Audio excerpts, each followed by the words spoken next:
والسلام علیک یا سیدی یا رسول اللہ، الصلاۃ والسلام علیک یا سیدی یا حبیب اللہ، الصلاۃ والسلام علیک یا رحمۃ للعالمین وعلی آلک واصحابک یا شفیع المذنبین۔ برادران اسلام، اللہ رب العزت کے فضل و کرم سے ہم سب ماہ شعبان المعظم کے آخری جمعۃ المبارک میں جامع مسجد امیر الصالحین رحمۃ اللہ تعالیٰ علیہ کے پرنور ماحول میں حاضر ہیں۔ دعا ہے اللہ تعالیٰ ہم سب کی حاضری اپنی بارگاہ میں قبول و منظور فرمائے۔ رمضان المبارک کی آمد ہے اور وہ ماہ نور جلوہ گر ہوا چاہتا ہے، جس کے ایک ایک لمحے کو اللہ رب العزت نے برکتوں سے معمور فرما دیا ہے۔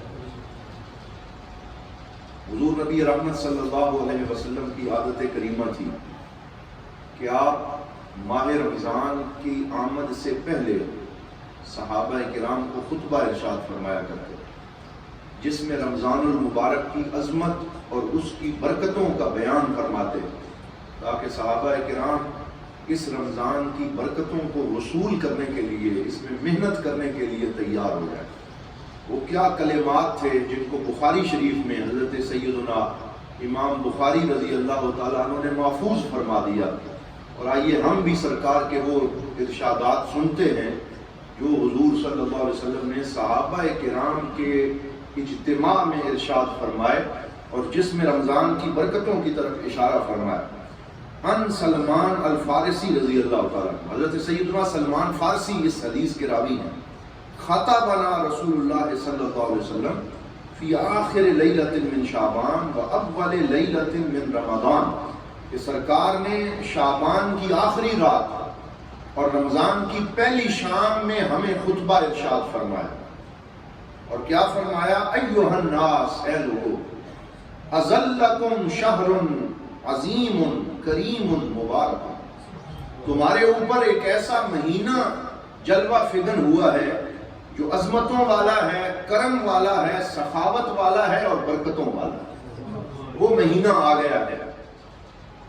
شہر فیہ لیلۃ خیر من الف شہر، ایک ایسا مہینہ آ گیا جس میں ایک ایسی رات ہے جو 1000 مہینے کی عبادت سے بہتر ہے۔ شہر جعل اللہ صیام نہارہ فریضۃ وقیام لیلہ تطوعا، فرمایا ایک ایسا مہینہ تمہارے اوپر جلوہ فگن ہو رہا ہے کہ جس کے دن میں روزہ رکھنا اللہ نے فرض کر دیا اور جس کی رات کو مصلی پہ کھڑا ہونا اللہ نے نفلی عبادت بنا دیا۔ تو دن بھی برکتوں والا ہے اور رات بھی برکتوں والی ہے۔ شہر، ایک ایسا مہینہ، من تقرب فیہ بخصلۃ من خصال الخیر، کہ اس مہینے میں جو بندہ خیر کا کوئی ایک کام کرتا ہے، چاہے وہ کسی مسکین کی مدد کرے، کسی کو روزہ افطار کروائے، کوئی بھی نیکی کرے، کان کمن ادى فریضۃ فیما سواہ، تو فرمایا ایک نفلی عبادت کرنے والا اسے ایک فرض ادا کرنے کا ثواب دیا جاتا ہے۔ ومن ادى فیہ فریضۃ کان کمن ادى 70 فریضۃ فیما سواہ، اور جس نے رمضان کے دنوں میں ایک فرض ادا کیا تو وہ یہ سمجھے کہ اس نے 70 فرائض ادا کر لیے۔ کتنا بڑا مہینہ ہے، کتنی بڑی رحمت کا اعلان ہے اس مہینے کے لیے کہ جس نے ایک فرض ادا کیا 70 فرائض کا ثواب دیا جاتا ہے۔ وَهُوَ شَهْرُ الصَّبْرِ، یہ صبر کا مہینہ ہے۔ وَالصَّبْرُ ثَوَابُهُ الْجَنَّةُ، اور صبر کا ثواب اللہ رب العزت نے جنت کو بنا دیا ہے۔ وَهُوَ شَهْرُ الْمَوَاسَاتِ، اور یہ غم گساری کرنے کا مہینہ ہے۔ رمضان اس چیز کا نام نہیں ہے کہ آپ اپنی سحر اور افطار کو لذیذ بناتے رہیں اور اپنے پڑوسیوں کا خیال نہ رکھیں، بلکہ سرکار نے فرمایا یہ مواسات کا مہینہ ہے، غم گساری کا مہینہ ہے۔ اپنے دسترخوان کو وسیع کر لو، اپنے ارد گرد کے لوگوں کا خیال رکھو، رمضان کی برکتوں میں انہیں شامل رکھو، تمہارے رمضان کو اللہ تعالیٰ اور زیادہ مبارک فرما دے گا۔ وَهُوَ شَهْرٌ يُزَادُ فِيهِ رِزْقُ الْمُؤْمِنِ، فرمایا یہ ایسا مہینہ ہے جس میں اللہ تعالیٰ مومن کے رزق میں اضافہ فرما دیتا ہے، اس میں برکتیں ڈال دی جاتی ہیں۔ من فطر فیہ صائما، جس نے اس میں کسی کو روزہ افطار کروایا، کان مغفرۃ لذنوبہ، روزہ کسی دوسرے کو افطار کروائے گا گناہ سارے اس کے بخش دیے جائیں گے۔ وَعِتْقٌ لِرَقَبَتِهِ مِنَ النَّارِ، اور جو روزہ افطار کروائے گا اس کی گردن کو جہنم سے آزاد کر دیا جائے گا۔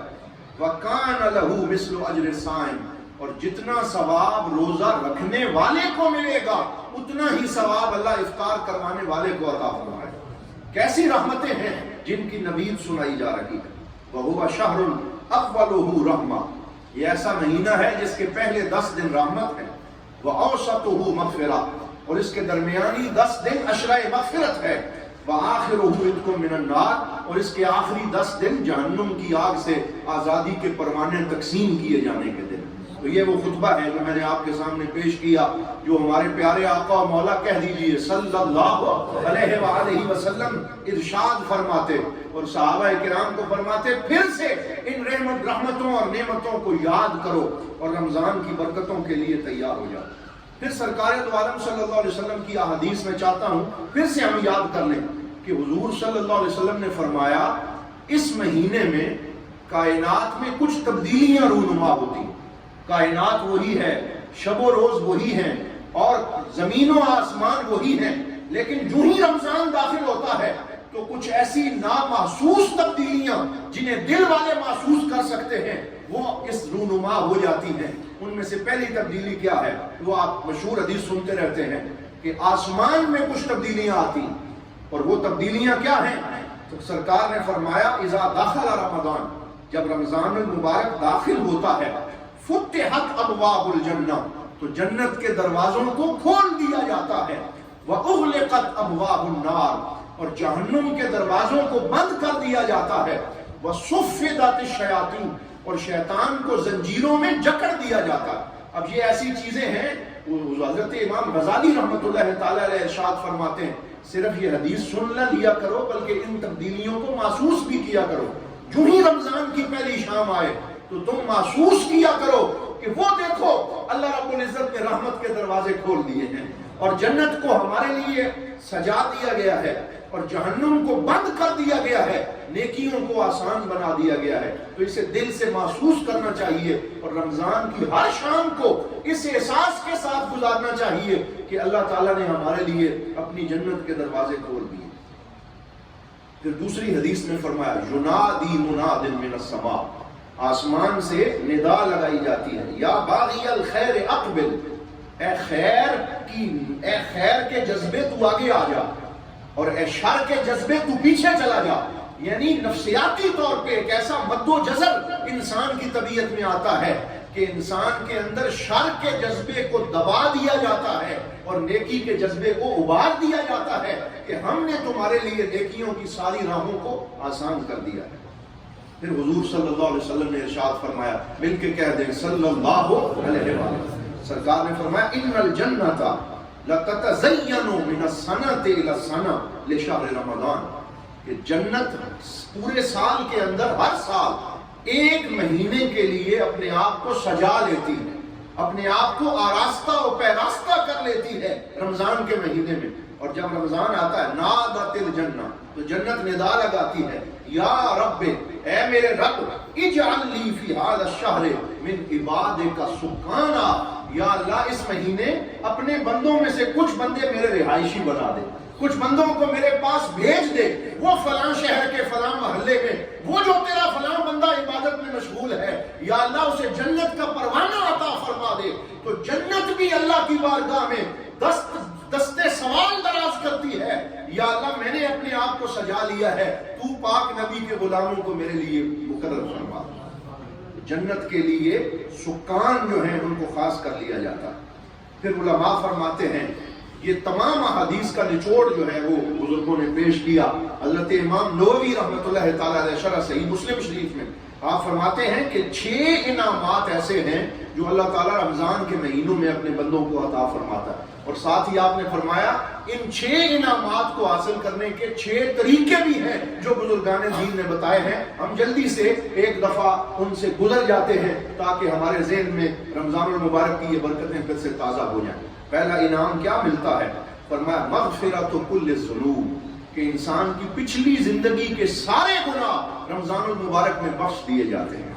من صام رمضان ایمانا احتسابا غفرت لہ ما تقدم من ذنبہ. جس نے ایمان اور خود احتسابی کے ساتھ رمضان کے روزے رکھے سارے گناہ پچھلے بخش دیے جاتے ہیں. اور جو روزوں میں یا اللہ کسی ایک روزے میں کمی رہ گئی, کوئی کوتاہی ہو گئی, دوسری خوشخبری عطا فرمائی, من قام رمضان ایمانا و احتسابا, جو روزوں میں کوئی کمی رہ گئی تو قیام لیل جس نے پورا مہینہ کر لیا, تراویح پڑھ لی, فرمایا اس کی پچھلی زندگی کے گناہ بخش دیے جاتے ہیں. اگر اس میں کوئی کمی رہ گئی تو پھر فرمایا من قام لیلۃ القدر ایمانا و احتسابا. اور مزے کی بات ہے یہ تینوں احادیث اسی سیغے کے ساتھ صحیح بخاری شریف میں. پہلے فرمایا صام رمضان, پھر فرمایا قام رمضان, پھر فرمایا جس نے لیلۃ القدر جسے نصیب ہو گئی اس کی پچھلی زندگی کے گناہ بخش دیے جاتے ہیں. دوسرا انعام یہ ملتا ہے کہ عتق رقبۃ من النار, اس جہنم سے انسان کی گردن کو آزاد کر دیا جاتا ہے. اور تیسرا انعام کیا ملتا ہے؟ یستجاب فیہ الدعاء, کہ ویسے تو سارے دنوں میں اللہ سنتا ہے لیکن فرمایا بالخصوص اللہ تعالیٰ اپنے بندوں کی دعائیں رمضان المبارک میں قبول فرماتا ہے. یہ دعا کی قبولیت کا مہینہ ہے.